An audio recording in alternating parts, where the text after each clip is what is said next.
Hi guys, welcome to Sri Matrix. ఈరోజు మనం వీడియోలో డెస్క్‌టాప్ అంటే పీసీలో గానీ, ల్యాప్‌టాప్‌లో గానీ స్క్రీన్‌ను ఎలా స్క్రీన్ షాట్ చేయాలి అని చూడబోతున్నాం. జనరల్‌గా మొబైల్‌లో అయితే పవర్ ఆఫ్ బటన్‌ను క్లిక్ చేస్తేనో, లేదంటే స్క్రీన్ పైన 3 ఫింగర్స్‌తోని డ్రాగ్ చేస్తేనో, లేదు అంటే పవర్ ఆఫ్ అండ్ వాల్యూమ్ బటన్‌ను ప్రెస్ చేస్తేనో స్క్రీన్ షాట్ రావడం మనం చూడొచ్చు. ఓకే. అదే సిస్టమ్‌లో ఎలా స్క్రీన్ షాట్ చేయాలో చూడబోతున్నాం. సో, ఇలా కొన్ని వేస్ ఉన్నాయి. ఆ కొన్ని వేస్ అన్ని మీకు చూపించడం జరుగుతుంది ఈ వీడియోలో. సో, ఈ వీడియోలోకి వెళ్ళే ముందు మన ఛానల్‌ని గనుక మీరు మొదటిసారిగా చూస్తున్నట్టయితే మన ఛానల్‌ని సబ్స్క్రైబ్ చేయండి.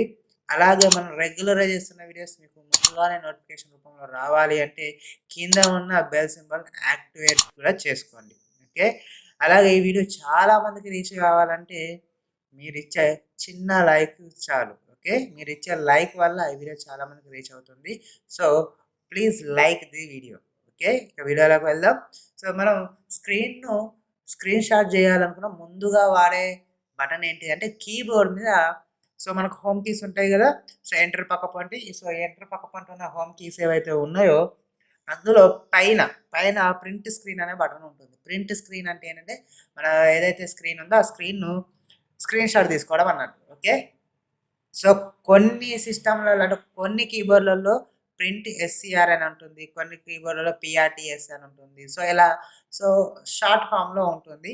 సో, ఏదైతే ప్రింట్ స్క్రీన్ ఏదైతే బటన్ ఉందో ఆ బటన్ను జస్ట్ క్లిక్ చేయాలి. అంటే బటన్ ప్రెస్ చేయాలి. బటన్ ప్రెస్ చేయగానే ఆటోమేటిక్‌గా ఆ స్క్రీన్ క్యాప్చర్ కావడం జరుగుతుంది. ఇక నేను బటన్ ప్రెస్ చేశాను. ఇప్పుడు నేను ఆ బటన్ ప్రెస్ చేసిన తర్వాత ఎక్కడ యూజ్ చేయాలి అనుకున్నప్పుడు సో, మనకు MS paint. Okay. So, start button or keyboard మీద స్టార్ట్ బటన్ ఆర్ ప్రెస్ చేయగానే రన్ బాక్స్ వస్తుంది. రన్ బాక్స్‌లో ఎంఎస్ పెయింట్ అని టైప్ చేస్తున్నాను. ఎంఎస్ పెయింట్ అని టైప్ చేసి ఎంటర్ కొట్టగానే ఆటోమేటిక్‌గా ఓకే అనగానే మనకు పెయింట్ విండో ఓపెన్ కావడుతుంది. సో, ఇప్పుడు నేను చెప్పాను కదా! Screen okay. స్క్రీన్ ఏదైతే ఉందో ప్రింట్ స్క్రీన్ అనే బటన్ ప్రెస్ చేయగానే ఆల్రెడీ స్క్రీన్ షాట్ జరిగింది. ఓకే. ఆ స్క్రీన్ షాట్‌ను మనం డైరెక్ట్‌గా సేవ్ కాదు కాబట్టి ఇక్కడ పెయింట్ గాని, ఎంఎస్ వర్డ్ గాని, ఫోటోషాప్ గాని ఏదో ఒక విండోని ఓపెన్ చేసుకొని అందులో పేస్ట్ చేసుకోవడం వల్ల మనం అక్కడ స్క్రీన్ షాట్ చేసిన విండో ఇక్కడ రావడం జరుగుతుంది. చూడండి. ఓకే. మీరు ఇక్కడ గమనించొచ్చు. చూస్తున్నారుగా? సో, నేను జూమ్ తక్కువ చేశాను. సో, నేను అక్కడ స్క్రీన్ షాట్ చేసిన స్క్రీన్ మీద సో, ఇక్కడ కంప్లీట్ ఫుల్ విండో మీకు ఇలా గమనించొచ్చు. రైట్. ఇప్పుడు ఇలా పేస్ట్ చేసుకున్న తర్వాత ఫైల్ మెనూలోకెళ్ళి సేవ్ యాస్ ఆప్షన్ మీద క్లిక్ చేసుకొని సో, ఇక్కడ మీకు జేపీజీలో కావాలంటే జేపీజీలో, పీఎన్జీలో కావాలంటే పీఎన్జీలో ఎలా కావాలంటే అలా మీరు కావాల్సిన లొకేషన్‌లో డెస్క్‌టాప్, డాక్యుమెంట్స్, డౌన్‌లోడ్స్ ఎక్కడ కావాలంటే అక్కడ. ఓకే. సో, ఏ ప్లేస్‌లో కావాలంటే ఆ ప్లేస్‌లో స్టోర్ చేసుకోవచ్చు. ఓకే. కావాల్సిన నేమ్‌తోని చేసుకోవచ్చు. ఓకే. ఇది ఫస్ట్ మెథడ్ అని పెడుతున్నాను. రైట్ ఇలా. సో, ఇచ్చేసి సేవ్ అనగానే ఆటోమేటిక్‌గా డెస్క్‌టాప్ మీద సేవ్ అవుతుంది. సేవ్ అనండి. రైట్. ఇప్పుడు నేను ఇది క్లోజ్ చేశాను. ఇక్కడ మీరు గమనించవచ్చు. చూశారు కదా! సో, ఇలా స్క్రీన్ షాట్ అనేది డైరెక్ట్‌గా మనం చేసేసి పెయింట్‌లో గాని, వర్డ్‌లో గాని, ఇక్కడ ఫోటోషాప్‌లో గాని పేస్ట్ చేసుకొని మళ్ళీ సేవ్ చేసుకుంటే ఇలా స్టోర్ అవుతుంది. రైట్. ఈ విధంగా మనం ఫస్ట్ మెథడ్ ద్వారా స్క్రీన్ షాట్ చేసుకోవచ్చు. రైట్. ఇక సెకండ్ మెథడ్ ఏంటిది అనుకున్నప్పుడు సో, కీబోర్డ్ మీద ఆల్ట్ బటన్ ప్రెస్ చేసి ప్రింట్ స్క్రీన్ బటన్‌ను ప్రెస్ చేయగానే మనకు స్క్రీన్ షాట్ కావడం జరుగుతుంది. ఒకసారి చూద్దాం. ఓకే. సో, ఇప్పుడు నేను జనరల్ ఇక్కడ ఎక్స్‌ప్లోరర్ విండో ఓపెన్ చేస్తున్నా. చిన్నగా చేసుకున్నా. ఇలా సైడ్‌కి ఇలా చేశా కదా! సో, ఇప్పుడు కీబోర్డ్ మీద ఆల్ట్ బటన్ ప్రెస్ చేసి పట్టుకొని ఓకే. అలాగే ఆల్ట్ బటన్ అలాగే పట్టుకొని కీబోర్డ్ మీద ప్రింట్ స్క్రీన్ బటన్ కూడా ప్రెస్ చేయాలి. ప్రెస్ చేయగానే ఆటోమేటిక్‌గా మనకి ఈడ విండో ఏదైతే ఉందో ఆ విండో స్క్రీన్ షాట్ అయింది. మళ్ళీ అది ఎక్కడ ఓపెన్ చేయాలి అంటే మళ్ళీ స్టార్ట్ బటన్ ఆర్ కీబోర్డ్ మీద స్టార్ట్ బటన్ ఆర్ ప్రెస్ చేయగానే మనకు రన్ బాక్స్ వస్తుంది. అందులో ఎంఎస్ పెయింట్ ఓపెన్ చేయండి. ఓకే అనండి. సేమ్. సో, ఇక్కడ మళ్ళీ పేస్ట్ అండి మనం చూడండి. ఓకే. ఇక్కడ మీరు గమనించవచ్చు. సో, ఇంతకుముందు just print screen button press చేస్తే కంప్లీట్ విండో అంటే పైన స్క్రీన్ మొత్తం స్క్రీన్ షాట్ కావడం జరిగింది. బట్ ఇప్పుడు ఆల్ట్ బటన్ ప్రింట్ స్క్రీన్‌తోని యూజ్ చేస్తే సో, జస్ట్ నేను ఇక్కడ మీరు చూసారుగా ఇక్కడ నేను ఓపెన్ చేసిన విండో ఏదైతే ఉందో ఆ విండో మాత్రమే స్క్రీన్ షాట్ కావడం జరిగింది. పక్కన ఉన్న స్క్రీన్ మొత్తం కాలేదు. జస్ట్ మనం ఓపెన్ చేసిన విండో మాత్రమే స్క్రీన్ షాట్ కావడం జరిగింది. సో, ఇప్పుడు ఇలా పేస్ట్ చేసుకున్న తర్వాత మళ్ళీ ఫైల్ మెనూలోకెళ్ళి సేవ్ యాస్‌లోకెళ్ళేసి రైట్ ఎక్కడ డెస్క్‌టాప్ ఎక్కడ కావాలంటే అక్కడ ఇచ్చేసి సెకండ్ మెథడ్ అని పెడుతున్నాను ఇక్కడ. సెకండ్ మెథడ్ అని పెట్టేసి రైట్ జేపీజీలో సెలెక్ట్ చేస్తున్నాను. సో సేవ్ అన్నాను. సో ఇలా సెకండ్ మెథడ్లో నేను ఆప్షన్ యూజ్ చేశాను. రైట్, చూశారుగా ఇక్కడ. సో ఫస్ట్ మెథడ్లో ప్రింట్ స్క్రీన్ బటన్ యూజ్ చేస్తాను.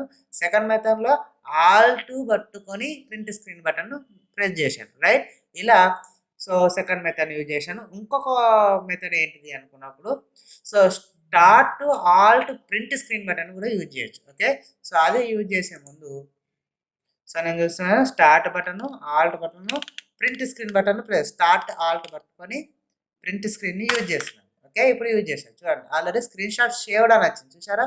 సో అంటే నేను స్క్రీన్ షాట్ ఏదైతే చేసానో ఆ స్క్రీన్ షాట్ ఆటోమేటిక్గానే స్టోర్ అయిపోయింది. ఓకే, అంటే మళ్ళీ నేను పెయింట్ ఓపెన్ చేసుకోవడం కానీ వర్డ్ ఓపెన్ చేసుకోవడం కానీ పేస్ట్ చేసుకోవాల్సిన అవసరం లేకుండా డైరెక్ట్గానే సేవ్ అయిపోయింది. అది ఎక్కడ సేవ్ అయిందో ఒకసారి చూద్దాం. సో డైరెక్ట్గా మనం ఇక్కడ ఎక్స్ప్లోర్ ఓపెన్ చేసుకున్నాం. ఎక్స్ప్లోర్ ఓపెన్ చేసుకున్న తర్వాత సో దిస్ పీసీలోకి వెళ్దాం. దిస్ పీసీ వెళ్ళగానే ఇక్కడ మనకు పిక్చర్స్, వీడియోస్ అని ఉన్నాయి కదా. సో వీడియోస్కి వెళ్దాం. వీడియోస్కి వెళ్ళగానే ఇక్కడ క్యాప్చర్స్ అని ఉంటుంది చూడండి. ఓకే, సో ఎప్పుడైతే స్టార్ట్ బటన్ ఆల్ట్ పట్టుకొని ప్రింట్ స్క్రీన్ బటన్ ప్రెస్ చేసామో అప్పుడు వీడియోస్లో మనం ఓపెన్ చేసిన విండో ఏదైతే ఉందో ఆ విండో మాత్రమే స్క్రీన్ షాట్ అయ్యి డైరెక్ట్గా సేవ్ అయిపోతుంది. ఇది ఇప్పుడు అర్థమైందిగా. ఆల్ట్ ప్రింట్ స్క్రీన్ యూజ్ చేస్తేనేమో మనం ఓపెన్ చేసిన విండో స్క్రీన్ షాట్ అవుతుంది. మనం పెయింట్ ద్వారా కానీ వర్డ్ ద్వారా కానీ పేస్ట్ చేసుకొని మనకు కావాల్సిన లొకేషన్లో కావాల్సిన నేమ్తో స్టోర్ చేసుకోవచ్చు. బట్ ఇక్కడ స్టార్ట్ బటన్ను ఆల్ట్ను యూజ్ చేసుకొని ప్రింట్ స్క్రీన్ బటన్ను యూజ్ చేస్తే అప్పుడు మనకు ఓపెన్ చేసిన విండో స్క్రీన్ షాట్ అవుతుంది. బట్ డైరెక్ట్గా దానికి అదే వీడియోస్ అనే ఫోల్డర్లో, క్యాప్చర్స్ అనే ఫోల్డర్లో స్టోర్ కావడం జరుగుతుంది.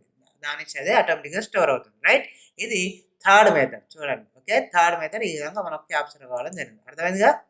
ఓకే, ఇది థర్డ్ మెథడ్. ఇక ఫోర్త్ మెథడ్ ఏంటిది అనుకున్నప్పుడు just start button print screen. Okay, ఇప్పుడు నేను ఇలానే ఉంది, ఎలాంటి విండో ఓపెన్ చేయలేదు. ఇప్పుడు మళ్ళీ ఎక్స్ప్లోరర్ ఓపెన్ చేస్తాను. నేను ఇక్కడ చిన్నగా వేసి ఇలా పెట్టాను. రైట్, సో ఇప్పుడు స్టార్ట్ బటన్ను ప్రెస్ చేసి జస్ట్ ప్రింట్ స్క్రీన్ యూజ్ చేస్తున్నాను. జస్ట్ ప్రింట్ స్క్రీన్ యూజ్ చేస్తున్నాను. ఓకే, ఇప్పుడు కూడా ఏం జరిగింది అంటే సో మొత్తం స్క్రీన్ క్యాప్చర్ కావడం జరిగింది. సో ఆ మొత్తం స్క్రీన్ ఆటోమేటిక్గా దిస్ పీసీ ఫోల్డర్లో వీడియోస్లో కాకుండా పిక్చర్స్లో సేవ్ కావడం జరిగింది. చూడండి స్క్రీన్ షాట్లో. రైట్, సో చూశారు కదా. ఇక్కడ నేను ఓపెన్ చేసిన.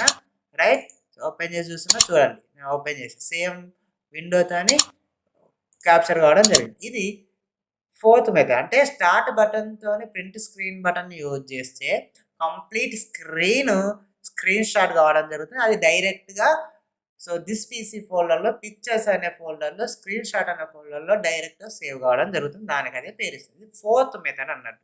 ఓకే, అర్థమైందిగా. ఇలా ఫోర్త్ మెథడ్ ద్వారా మనం స్క్రీన్ షాట్ చేసుకోవచ్చు. రైట్, ఇక ఫిఫ్త్ మెథడ్ ఏంటిది అనుకున్నప్పుడు కీబోర్డ్ మీద నా start button, shift button, S. Okay, S press చేయగానే ఆటోమేటిక్గా స్క్రీన్ షాట్ కావడం జరుగుతుంది. కీబోర్డ్ మీద ఇప్పుడు మనం స్టార్ట్ బటన్ ప్రెస్ చేస్తున్నా ఈ ఆప్షన్స్ రావడం జరిగింది. ఇప్పుడు కీబోర్డ్ మీద స్టార్ట్ బటన్, షిఫ్ట్ బటన్ పట్టుకొని అలాగే హోల్డ్ చేసి ఎస్ బటన్ ప్రెస్ చేశాను. ప్రెస్ చేయగానే మనకి ఇక్కడ స్టిప్పింగ్ టూల్స్ అనేది రావడం జరుగుతుంది. అది ఏ ఆపరేటింగ్ సిస్టమ్ అయినా ఈ టూల్స్ వస్తాయి. సో ఇక్కడ మనం ఈ టూల్స్లోకి వెళ్ళినప్పుడు స్క్రీన్ షాట్ వేసుకోవచ్చు. ఇది ఏంటంటే రెక్టాంగిల్ ఫార్మాట్లో స్క్రీన్ షాట్ వేసుకోవచ్చు. ఇది మనకు నచ్చినట్టుగా సెలెక్ట్ చేసుకొని స్క్రీన్ షాట్ వేసుకోవచ్చు. ఇది మనం విండో ఫార్మాట్లో చేసుకోవచ్చు. ఇది ఫుల్ స్క్రీన్ చేసుకోవచ్చు. ఓకే, ఇప్పుడు నేను రెక్టాంగిల్ ఫార్మాట్ క్లిక్ చేస్తాను. చూడండి, ఇలా సెలెక్ట్ చేసి సో ఇంతవరకు క్లిక్ చేశాను. ఓకే, ఇప్పుడు ఇది ఆల్రెడీ స్క్రీన్ షాట్ అయింది. ఇక్కడ మనకు సైడ్కి రావడం జరిగింది. సో ఇలా అవసరం లేదు. మళ్ళీ ఇప్పుడు ఇది ఎలా చేయాలి అనుకున్నప్పుడు మళ్ళీ పెయింట్ కానీ వర్డ్ కానీ ఓపెన్ చేసుకోవాలి. స్టార్ట్ బటన్ ఆర్ ప్రెస్ చేసి పెయింట్ ఓపెన్ చేయాలి. ఎంఎస్ పెయింట్ ఓకే అన్నాను. రైట్, అక్కడిది ఇక్కడ మనం ఆల్రెడీ స్కిప్పింగ్ టూల్ ద్వారా స్క్రీన్ షాట్ వేసినాం కాబట్టి పేస్ట్ అన్నది ఆటోమేటిక్గా. చూశారు కదా, అక్కడ చేసింది ఇక్కడ రావచ్చు. దెన్ మళ్ళీ ఫైల్లోకి వెళ్ళి సేవ్ అయిజ్ అనేసి జేపీజీ ద్వారా పెట్టేసుకొని మనకు కావాల్సిన లొకేషన్లో లాస్ట్ మెథడ్ ఏంటి ఫిఫ్త్ మెథడ్ ద్వారా మనం సేవ్ చేసుకోవచ్చు. రైట్, సేవ్ అనగానే ఆటోమేటిక్గా సేవ్ అయిపోతుంది. ఇది ఈ విధంగా మనం యూజ్ చేసుకోవచ్చు. అదేవిధంగా నేను మళ్ళీ ఇక్కడ ఏం చేస్తాను అంటే same start button, shift button, S button press చేసినాను. మళ్ళీ ఓపెన్ చేసిన. ఇప్పుడు రెక్టాంగిల్ కాకుండా ఫ్రీ ఫామ్ సెలెక్ట్ చేస్తాను. ఫ్రీ ఫామ్ ద్వారా ఏంటిది నన్ను ఎట్లా సెలెక్ట్ చేస్తే అట్లా చూడండి. నాకు ఇంతవరకే కావాలి. సో ఇంతవరకు కలిపేసిన. రైట్, అంతే. ఇప్పుడు ఇదే క్యాప్చర్ అయింది. మళ్ళీ ఒకసారి ఈ సైడ్కి వచ్చింది క్లోజ్ చేస్తున్నాను. పెయింట్ ఓపెన్ చేయండి. Start button or so paint open చేసుకోండి. సో ఇక్కడ పేస్ట్ అనండి. ఆటోమేటిక్గా వచ్చిందో చూసారా. సో నేను ఏదైతే క్రాప్ చేశాను అంటే ఎంతవరకు అయితే సెలెక్ట్ చేశానో అంతే ఫార్మాట్లో నాకు ఇక్కడ స్క్రీన్ షాట్ కావడం జరిగింది. ఓకే, ఈ విధంగా ఆ స్క్రీన్ను 5 మెథడ్ అంటే 5 పద్ధతుల్లో మనం స్క్రీన్ షాట్ తీసుకునే ప్రాసెస్ ఉంటుంది. కొన్ని డైరెక్ట్‌గా సేవ్ అయిపోతాయి. కొన్ని మనం పెయింట్ గాని, వర్డ్ గాని ఓపెన్ చేసి పేస్ట్ ఆప్షన్ ద్వారా పేస్ట్ చేసుకొని మనం సేవ్ చేసుకోవాల్సొస్తుంది. మనకు నచ్చిన లొకేషన్‌లో నచ్చిన నేమ్‌తోని. ఓకే. ఈ విధంగా 5 మెథడ్స్ ద్వారా స్క్రీన్ షాట్ చేశాము. ఈ వీడియో గనక మీకు నచ్చినట్టయితే లైక్ చేయండి. అలాగే మన ఛానెల్‌ని సబ్స్క్రైబ్ కూడా చేసుకోండి.